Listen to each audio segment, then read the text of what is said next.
Today, Triumph announced a new Tour variant of their Tiger Sport 800 Sports Tourer, and so in this video we'll go through all of the details with the 10 key things that you need to know about it. The base spec of this bike is very much the same as the regular Tiger Sport 800, which you could view as a good thing with it being an excellent performer out on the road. The 800 inline triple makes a handy peak power figure of 113 horses, and it gives you plenty of mid-range for strong acceleration even when loaded up. The frame, the Showa suspension, the Triumph branded brakes are all the same as the base bike, as is the electronics package with 3 riding modes, cornering TC and ABS, a standard fit quick shifter, and cruise control and Bluetooth connectivity. But where this one starts to differ though is most evident with the finish, with some dedicated paint jobs that help to make this bike stand out as a slightly more premium offering. The hero bike that they've used in the press release is the matte cobalt blue, which also gets some black panels and gold accents on the stripes and graphics. This one makes for a great looking bike for me.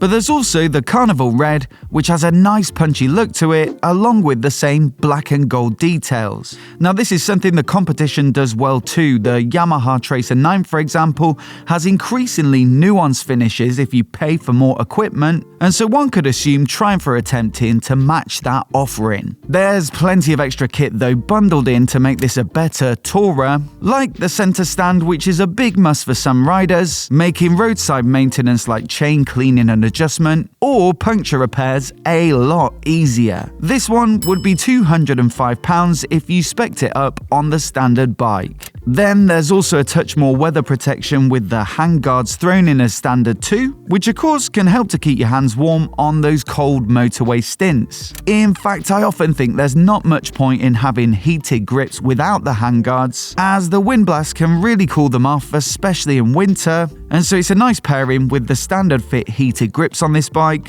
with the grips normally costing £240 plus £88 for the hand guards. Clearly, this is a bike made for longer stints, and so a comfort seat as standard is more than welcome too. This one normally costs you $176 and has an air channel design along with 3D net inserts for optimal weight distribution, which they say can decrease fatigue during those longer rides. It is worth adding, I believe, that this one comes in at the same 835mm as the standard saddle, although there is the option to go down by 25mm to 810 with the low seat from the accessories catalogue. Another nice little extra is the TPMS or tire pressure monitoring, which of course will alert you if you've got a puncture or low pressure in either tire. And when you're out on a trip, of course it's best to know as soon as possible, even if it's just a slow puncture, as you might be able to get it fixed en route. So definitely appreciate this, and normally you'd be looking at another £280. The biggest cost on this bike though would be the colour match luggage with a pair of panniers that can take an XL full face lid each, with 57 litres of storage between them. Then there's the 49-litre top box thrown in as well, which they also say can take 2 lids, and so I guess if you so wish, you could store 4. On top of that, they're lockable with the ignition keys. Like I say, they come with the colour matched infills,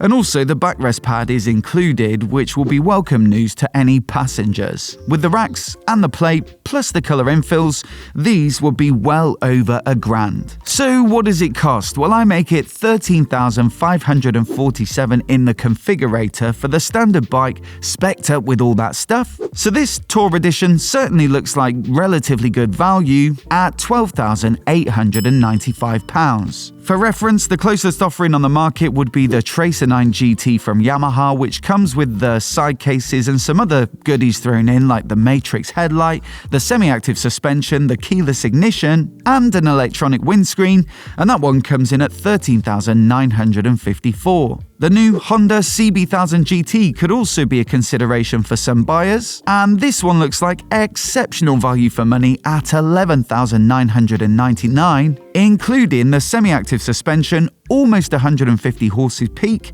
and you also get the side cases thrown in. On top of that, I tried speccing up a BMW F900 XR to a similar level on their configurator, and for this one I got some somewhere between 13 and 14 grand. In my experience though, the Tiger is genuinely brilliant fun out on the road, and so I'd still expect it to be pretty competitive if it came to a group test.